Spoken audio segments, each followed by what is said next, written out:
In the headlines, FCT administration demolishes Abuja suburb. Attempt to burn down Bauchi House of Assembly fails as security seals complex. As field queues persist, NNPC steps up supply from 70 to 140 trucks in FCT. And away from Nigeria, 6 killed, dozens injured in Chicago July 4th parade shooting. Hello and welcome to Trust News Update. I am Ayuba Ilya. Thank you for joining.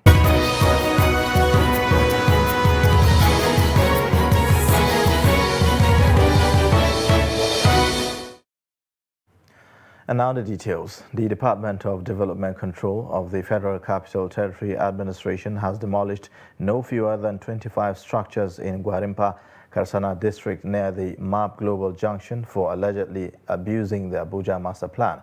Ikaru Atta, the Senior Special Assistant on Monitoring, Inspection and Enforcement to the FCT Minister who supervised the demolition exercise, listed other reasons for pulling down the affected structures to include correcting the infractions created by land grabbers, as well as curbing the use of such shanties as criminal hideouts.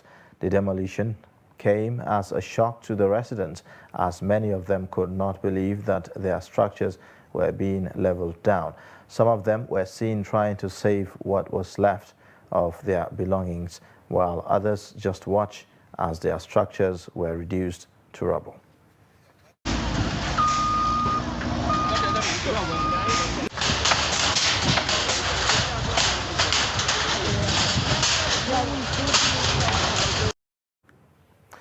Meanwhile, the Federal Capital Territory Administration has warned against the sales of rams at unapproved locations within the city. The warning follows the surge in demand for rams as the Eid al-Fitr celebration draws closer. Musa Luka reports.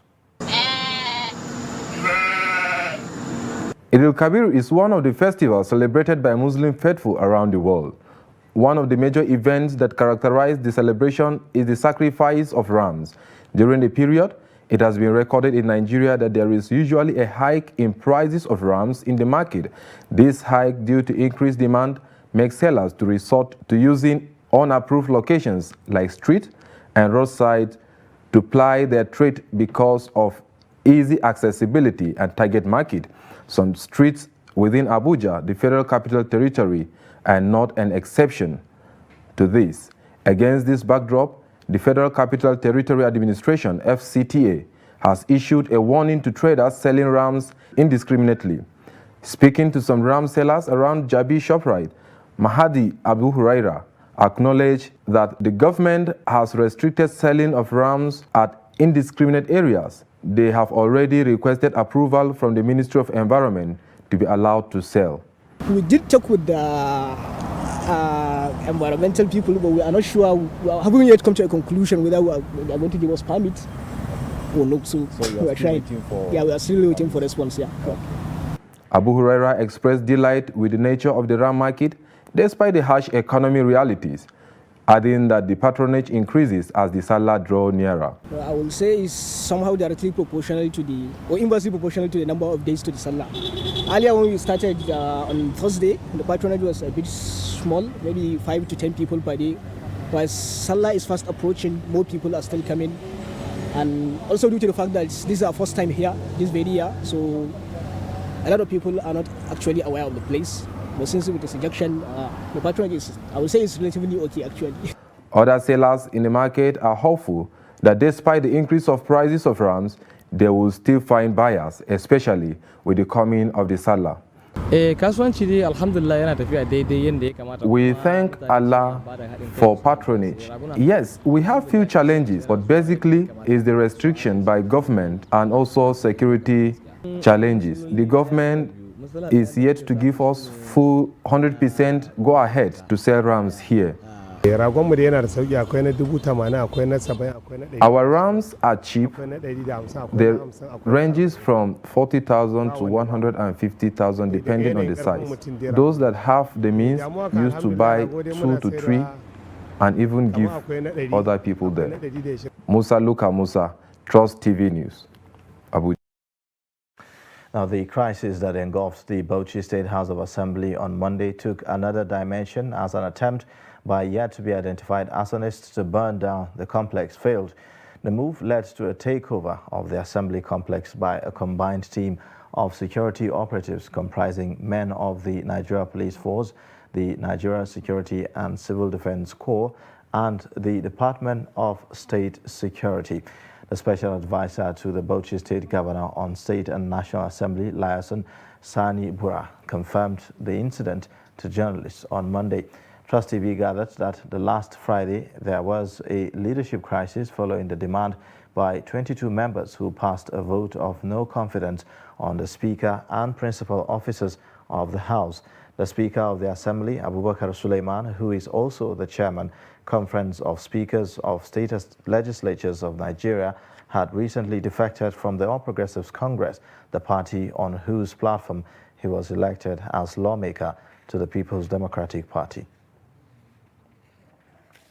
Now, ahead of the July 17 deadline given by the Independent National Electoral Commission for political parties to submit the list of their candidates for the 2023 general elections, the Tinubu Support Organization has endorsed Kaduna State Governor Nasir El-Rufai as the vice presidential candidate.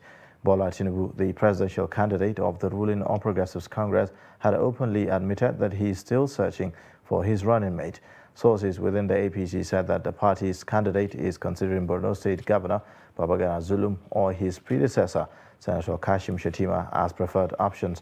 But speaking during a press conference on Monday in Kaduna, the TSO's Director General, Amidu Suleiman, said that the group arrived at the choice of El-Rufai after meeting with critical stakeholders from the Northwest Zone and beyond.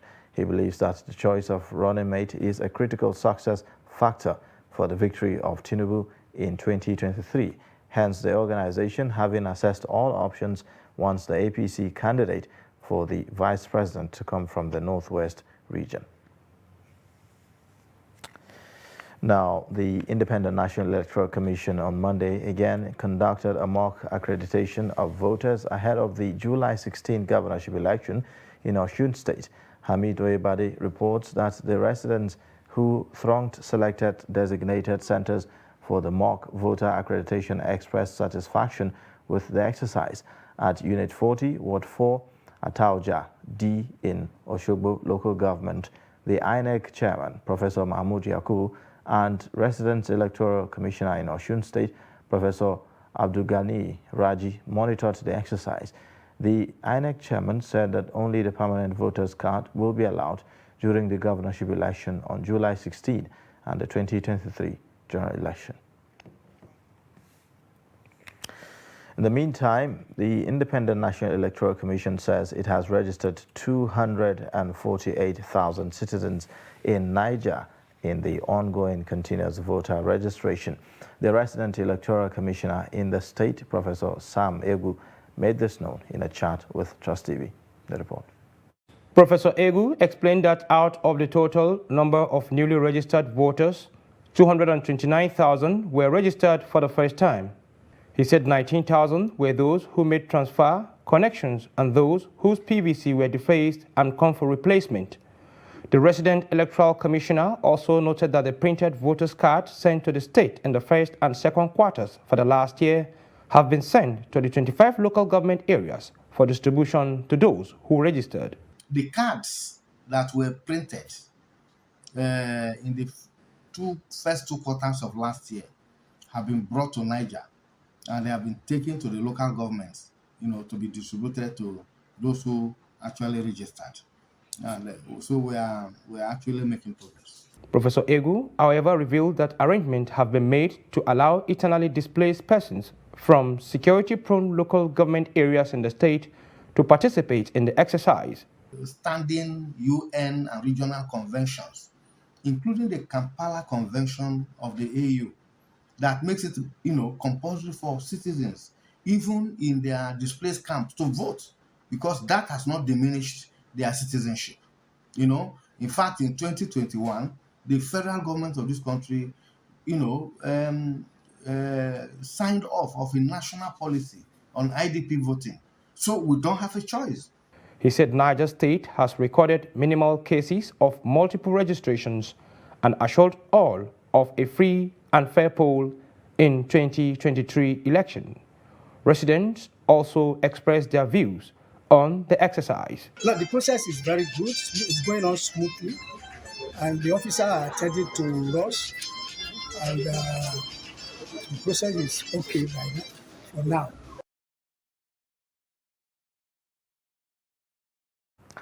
The money laundering trial of a former governor of Ekiti State, Ayodele Fayose, was on Monday stalled before a federal high court in Lagos as the trial judge, Justice Chukwujeku Aneke, was set to be attending a conference. The trial, which was fixed for continuation on Monday, will now continue on a new date. Fayose is being prosecuted by the Economic and Financial Crimes Commission for 6.9 billion naira fraud and money laundering charges. He was first arraigned on October 22, 2018, before Justice Mojishola Ola Totegun, alongside his company Sportless Investment Limited, on 11 counts bordering on fraud and money laundering offences. And on security matters, police operatives attached to the Massacre Division have smashed a notorious syndicate of motorcycle thieves that operates between AYA Junction, FCT Abuja, and Kefi, Nasarawa State. The suspects, Aminu Adamu Muhammad, Rilwanu Bala, Kabiru Usman, and Bashir A. Bashir, were all apprehended on Sunday, the 3rd of July 2022.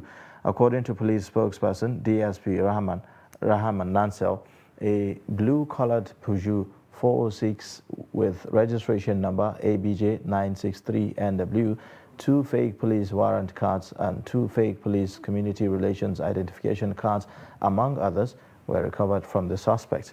Preliminary investigation revealed that the group, which confessed to have snatched over 30 bikes, often poses as police officers to dispossess commercial motorcycle riders of their motorcycles. Niger State Governor Abubakar Sani Bello has suspended all mining activities in Shiroro, Munya, and Rafi local government areas of the state in view of the security challenges there. The order came less than a week after bandits attacked a mining site in Ajata Aboki village in Shiroro local government, killing dozens of security operatives and workers. The secretary to the state government, Ahmed Ibrahim Matane, said this in a statement that the decision became necessary as a result of escalating insecurity in those areas in recent times, adding that the suspension remains until further notice. You're watching Trust News Update. Coming up after the break. Dawanau traders call for help as grain prices skyrocket. Details and more shortly. Join us again.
Thanks for staying. Here's a reminder of our top stories. FCT administration demolishes Abuja suburb. Attempt to burn down Bauchi House of Assembly fails as security seals complex. In other news, the Federal Capital Territory Administration, FCTA, says a policy to checkmate the activities of parks and gardens operating within the Abuja city center are now in place. The policy, which is intended to rid the city of criminality while creating an avenue of accountability using data, is said to have a negative impact on the business of operators of the parks and gardens. Trust TV's Aisha Salihu reports. Relaxation at parks and gardens within the Abuja city center will henceforth not operate beyond 7 p.m. daily. This, according to the Federal Capital Territory Administration, is as a result of the criminal activities reportedly taking place in some of these spots. FCTA says it is poised to implement the park policy in line with its revalidation and accountability quest. Some of the parks hitherto were surviving under illegality, where the original allottees went maybe and got third parties and sold and transferred on, and certain activities that ought not to be done in the parks were taking place because there are rules that binds the parks, like closing times are supposed to be 7. Then in the parks you are not supposed to erect certain structures, but in this case you go to some of the parks here, you see they even erect structures for event centers, they do, which violates the rules, because the Federal Capital Territory Administration set up that department in order to ensure that things go right in that area. So the issue, I'm saying that revalidation is good, and that was what brought about the 7 o'clock. The Federal Capital Territory is popular for nightlife, and many of the relaxation activities take place after close of work, which is usually from late evening towards midnight.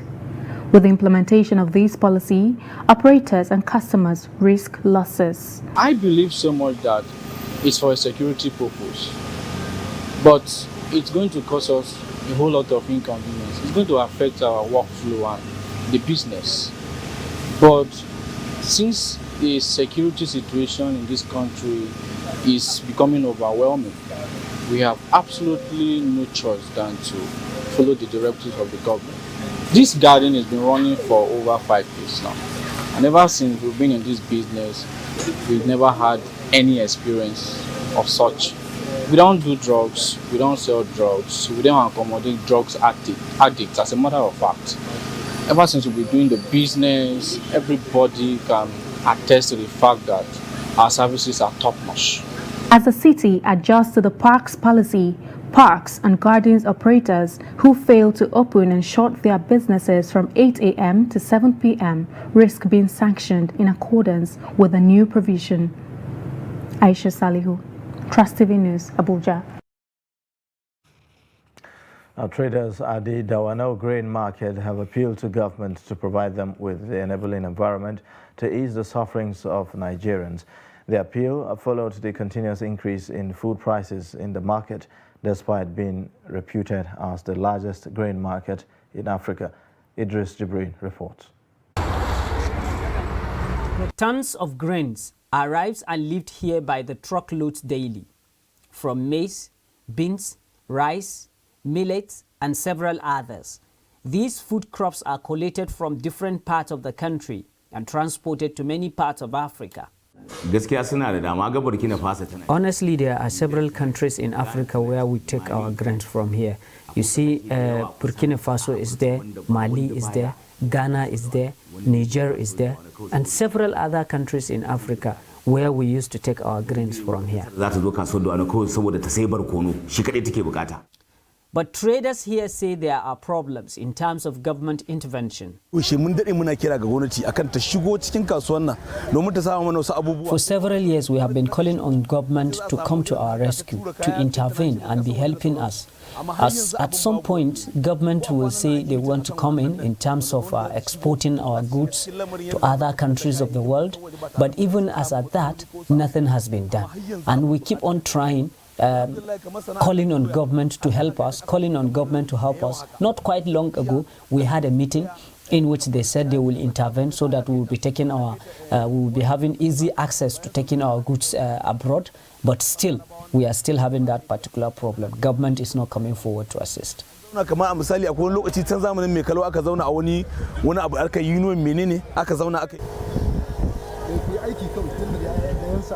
Inside the Dawanau yam section, trucks loaded with yam heading to some countries in Africa. Market unions say yam is even exported to Saudi Arabia from Kano. Ana kawo doya daga jihar Plateau, akwai wacce ake kawo daga Nasarawa, Well, we used to get yam from Plateau, Nasarawa, Benue, Niger State, among other states in the country. And when it comes here, we also used to take it from here to, let's say, from here to Zamfara, Sokoto, Katsina, Kebbi, Jigawa, and several other states in northern Nigeria. In fact, Dawanau here is the base. Wherever you plant a yam across this country, it must come to Dawanau before we begin to distribute it to other states and even to other countries. We used to take yam to even Saudi Arabia from here, to Mali, to Chad, to Niger Republic, several other countries of the world. We used to take yam from this Dawanau market to those countries and states in Nigeria.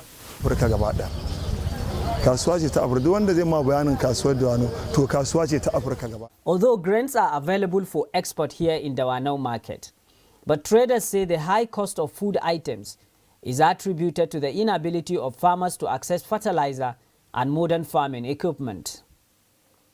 Idris Jibrin, Trust TV News, Kano. As part of efforts to provide Nigerians with alternative energy sources, the Sahara Group says it is setting up a solar power plant in the northeast region to augment the supply of power. The Director, Governance and Sustainability Sahara Group, Ejiro Gray, said this during an interview with Trust TV on Monday. According to Ejiro, the organization is also concerned about the implication of the shortage of gas supply on the power sector in the country. So we're invested in the generation sector, the power sector. We're in the distribution sector as well.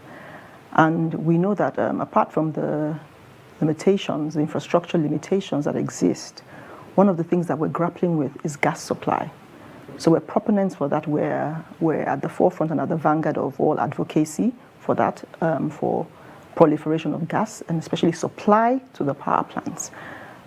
We as well are ensuring that even as we also develop our assets in the upstream sector, we're ensuring that we're able to also address the gas, whether it's associated gas or non-associated gas, but ensure that we're also using our resources efficiently to be able to address these needs with the country. Now, when we talk about green energy as well, we're also looking in the space of renewable energy. And we're also working to set up power plants, a solar power plant in Maiduguri. We hope that will come on stream before the end of next year. We're also looking at pilot projects in our DISCO, our franchise area, Ikeja Electric, to see how can we use this concept of mini grids to augment the grid supply. Because, of course, you have the supply gaps due to the constraints already in the sector. But we need to be able to close that gap. So we'll take on a modular approach to saying what can be done in this area. We try it out. If it works, then we're able to spread it and scale up to other areas as well, and also encourage other players in the industry to take on the same approach. And away from Nigeria, a gunman perched on a rooftop opened fire on families waving flags and children riding bicycles during an Independence Day parade near the U.S. city of Chicago, killing at least 6 people and wounding 36 others. The shooting in Highland Park, a community of about 30,000 residents in Chicago, Illinois, caused panicked mayhem on Monday as hundreds of marchers, including parents with strollers, fled the scene in terror. And that's a wrap on Trust News Update. Watch more via all our social media platforms and also on our YouTube channel. I am Ayuba Ilya. Thank you for watching.